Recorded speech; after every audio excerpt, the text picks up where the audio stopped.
Everybody, Triple Crown 24 back today with my third installment of the sports card grading masterclass. I apologize for the delay in getting this episode out, but today we're going to be talking about population reports. Now, I'm focusing on PSA's population report today. I'm going to call it a POP report, but it's interchangeable with population report. I know that there are population reports available with other TPGs, but for the purpose of today's video, we'll just focus on PSA. It's also the one that I'm most familiar with. So if you have any questions, feel free to leave them below. But let's go ahead and get into it. So this is PSA's website. If you want to access this, it's psacard.com/pop/. That will take you directly to the population report. You can see up there that I am signed in, and it's also here on this top banner as well. So if I want to look up something in the POP report, this is how I can search it. So why is this something that is important for what people want to see? Well, it can kind of show how difficult a card is to obtain in a certain grade, if that card is even available in that grade. If you're looking for something that is more obscure, that could be a parallel card that is serial numbered. Those are printed at much lower rates than, say, a standard top space card if you're talking about baseball, or a prism base card if you're talking about basketball. But something serial numbered, there's just not going to be as many of them available out there, which means there's not going to be as many of them on the population report. So it can also benefit you maybe if you're trying to sell your card, and you can kind of see how many others belong within your population, and you can also double check to see what some of those cards within that population have sold for. So let's take a look here and see what we want to find for the PSA population reports. Now, these are added daily, so as a card is graded by PSA and basically entered with the 8-digit number that is assigned to it, which is the cert number on the item, it will be entered into the population report. So if I want to go here, you can see some of my previous searches, searching for cards.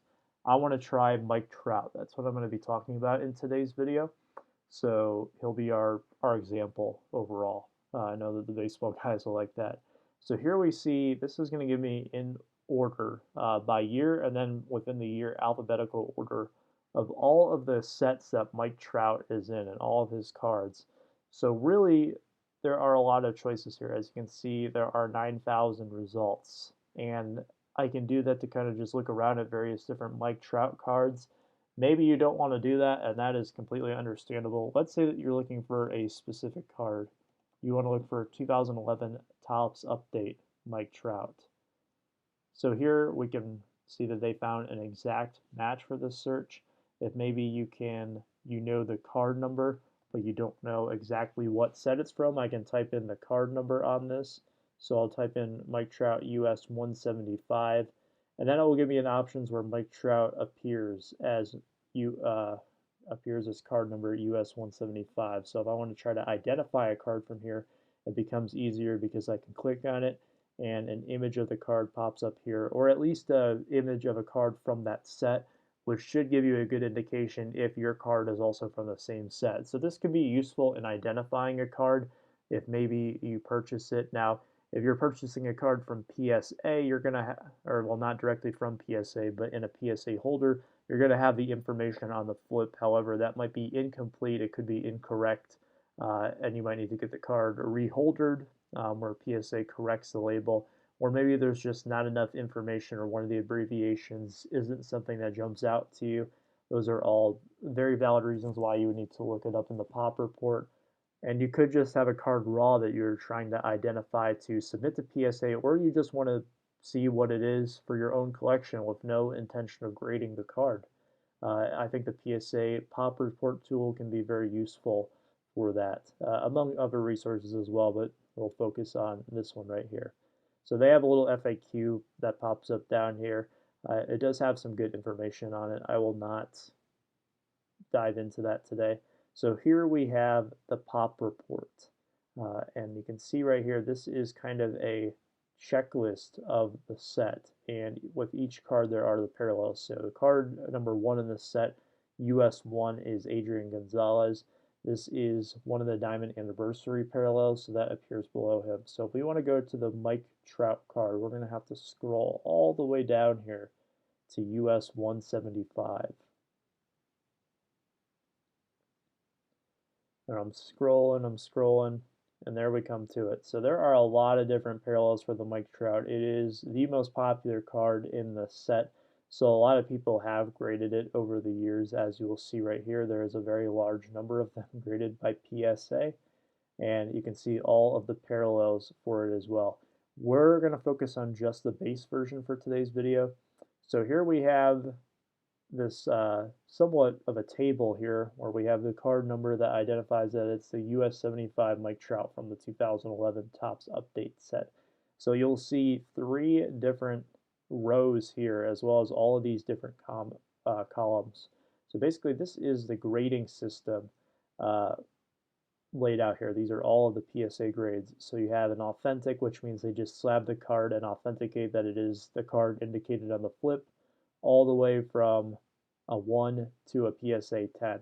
Now there are grades in between, and that's kind of where those come in at. So you see that there's a grade option here. There is the plus as well. So this would be a half grade. So like for example, a 8.5 in PSA is a near mint to mint plus. So in this case, it's represented by this number here, would be the 8.5. So it's the 8 plus. And then you have the Q down here, and this stands for qualifiers. So in the population reports, more particularly in the set registries, you will notice that cards with qualifiers will stand out more than cards that don't, because they will go on the separate line. There's fewer cards that have qualifiers. A lot of people will ask to not have qualifiers with the cards that they submit, but if you do happen to have one, such as off-centered OC, marked MK, miscut, MC, stain, ST. Those are several different types of qualifiers that we'll discuss in a future video when we talk about qualifiers. But any grade that has a qualifier next to it will appear on its own separate line because, for example, these 3 cards right here that are graded a PSA 8 are with a qualifier. So they're a PSA 8 basically with an asterisk, that they would be a PSA 8 if it were not for, and then insert XYZ reason here. So if you look at this top line here, the grade, this represents the number of cards in each assigned grade. So for example, in a PSA 10, there is a population of 5,015 Mike Trout rookie cards, which is a lot of cards.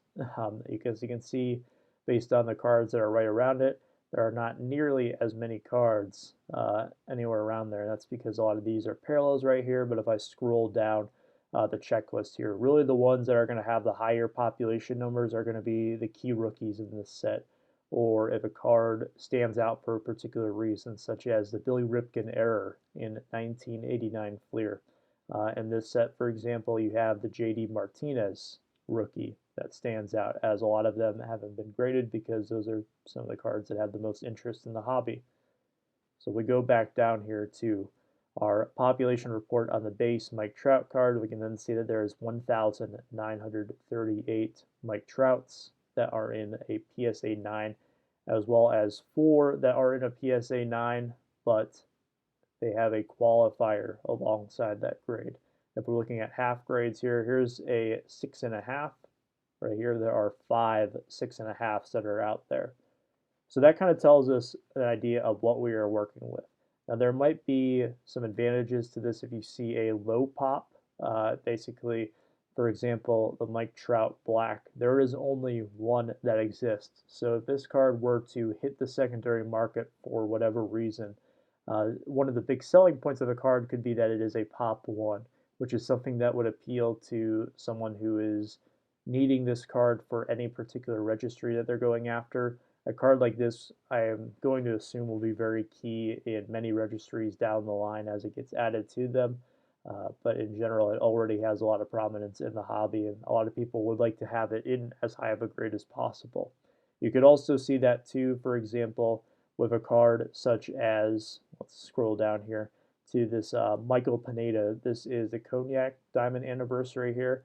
it has a population of a 1 in the PSA 9. So if you had the PSA 9 and you had graded a second one and it came back a PSA 9, one of the selling points is that this is the highest grade that has ever been obtained on this card. Or if, for example, you had a card like the 1980 Topps Rickey Henderson that has a very low population in PSA 10s, if you had a PSA 9, that could definitely be a major selling point that it is nearly impossible to get a 10 on this particular card.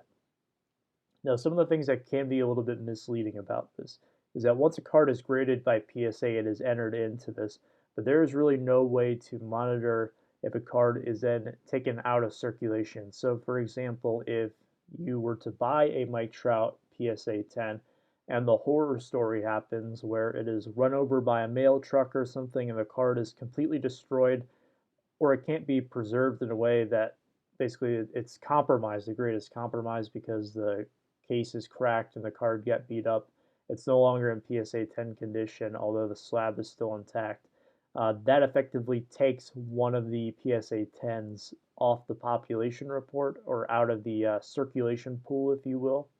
But it actually does stay on the pop report. Like it won't leave, but in the the reality pop report, it is no longer a PSA 10 if it were to be run over by a mail truck. So that is one thing to keep in mind with this. Also, if someone, for example, got a PSA 9 and they cracked it out and then resubmitted it raw and it got a PSA 10, that is going to count towards both of these. So that means that there's still going to be that 9 out there, but it's also going to add 1 to the PSA 10 because PSA has no knowledge that that 9 was cracked out of the slab and practically from that point on no longer exists. So that is something to keep in mind, and a lot of people will do that in a card like this because, well, the difference in monetary value between a 9 and a 10 is tremendous, and that goes for a lot of cards as well. You'll really see that a lot of times in cards where someone disagrees with a grade and there is a significant difference in value in between the two grades. Usually the lower grade that they received and the grade that is higher. Uh, and that's really particular in key vintage cards, I would say in particular. But especially in modern cards, you're going to be looking more so at that 8 to a 9 or a 9 to the 10, depending on what that card may be. So that's kind of one of the things to look at with the population reports. One last note that I'll put here in terms of buying slabbed cards is going to be the demand and kind of the population reports, how that can kind of skew our perception of how readily available a card is. So for example, the Mike Trout PSA 10, there are over 5,000 of them, which is a very large number, as we've already pointed out, compared to the rest of this population report for 2011 Topps Update cards. However, this is one of the most popular cards in the hobby, and it has been for quite some time now. Most people who collect would like to have one in their collection, and generally, if you want to have one in your collection, you would want to have the best condition possible, which in this case would be a PSA 10. Now, can everybody realistically afford a Mike Trout and a PSA 10? No, that's not usually the case. But I would say that there are definitely more than 5,000 people who would demand it in a PSA 10, which is one of the big reasons why there are the prices are so high for it. If you look on eBay right now, I want to say last time I checked, there was around 80 legitimate listings for PSA 10 Mike Trout cards. So if you add in some outside sources outside of eBay, you might only be looking at around 100 to 150 of the Mike Trout cards in this population that are actually available for sale. The rest are either no longer in circulation or they are in collections where they are untouchable, so to speak. They're not in circulation on the open market where you can go out and buy them. So just because a card has a very high population doesn't necessarily mean that it means that it is doomed to dip in price. It all really depends on the demand for that card, but it can be a good way to kind of measure what the supply is, and then the demand is going to be a little bit more subjective, but based on current market values, that's something that you can kind of figure out to see, hey, maybe this card is actually overpriced, or maybe this card is still underpriced and going up. In terms of the Mike Trout, that's a question I won't answer. I think that's a separate video, but it is something to consider, and that might be one of the reasons why you see the prices as they are right now for the Mike Trout rookie in a 10, and then even in some of these lower grades as well. So I hope that you found this video helpful today about the population reports. If you do have any more questions, please feel free to let me know. I tried to be as in-depth without going too long on this video, but I know that this is probably one of the longer episodes in the series. So I appreciate you guys watching. I'll see you next time. Have a good one.